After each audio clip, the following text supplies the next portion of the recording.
of George Floyd's legacy. Professor Frank Roberts was the first academic to develop and teach a Black Lives Matter course at New York University. He's an assistant professor of African American Studies at the New School for Social Research and joins us live from New York via Skype. Thanks very much for being with us.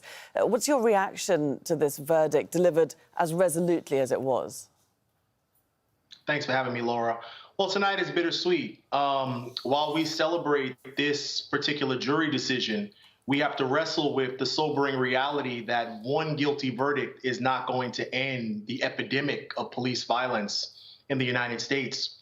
I think it's important for your viewers at home to realize that in the 1 year since we awaited this trial, in the 1 year since George Floyd's killing, an additional 800 people have been killed by the police in the United States. 265 people have been killed since January alone. And so all of that is to say, while tonight is good, one down, 1 million more to go. Tonight is just one chapter in this ongoing story, this ongoing struggle against the epidemic of police violence in the United States. Yes, and even our correspondent was reporting there just a few moments ago, a teenage black girl being shot in Columbus, Ohio. Why does it keep happening, and how hard is it to change this system? So it keeps happening because we live in a country in the United States rooted on the principles of white supremacist policing. It really is that simple. It could easily change if we had the will to change, but many Americans don't have the will to change. We have this bad apple, good apple theory of policing that doesn't really take into account that the system of policing as it relates to Black Americans has failed.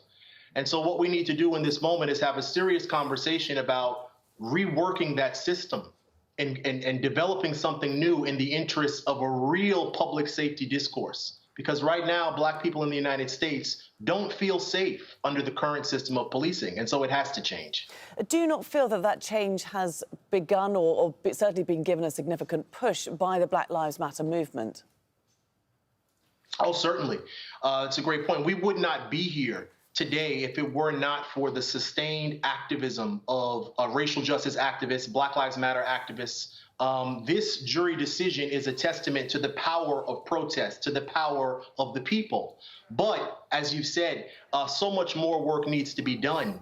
And if we have a system where every single year 1,000 people are being killed by the police, one guilty verdict here and there is simply not enough. We need to think about, again, reworking our system so that this never happens again to any American, to any human being, regardless of race. Well, as the movement continues to gain momentum, if Kamala Harris gets the George Floyd Justice and Policing Act passed, what sort of backlash, what sort of resistance do you expect to see in America? Well, we live in a country where there is no form of protest that Black people can engage in that the status quo is pleased with.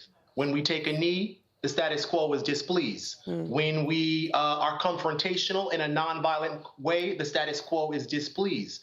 When we speak up, the status quo is displeased. So we know that whatever form of protest Black people take and Americans take, the status quo is going to have a problem with that protest. So the best thing that we can do in this moment is keep our eyes stayed on freedom, keep tracking these cases. The fact that we got one case is good, but again, what about the hundreds and hundreds of other cases out there? And then we'll have to wait and see what happens. You know, civil rights activism and human rights activism is a long distance race, not a marathon or a sprint. And right now we're at the beginning of that race still. Indeed. Frank Roberts, very good to speak to you. Thanks for taking the time to join us there from New York. Thank you so much.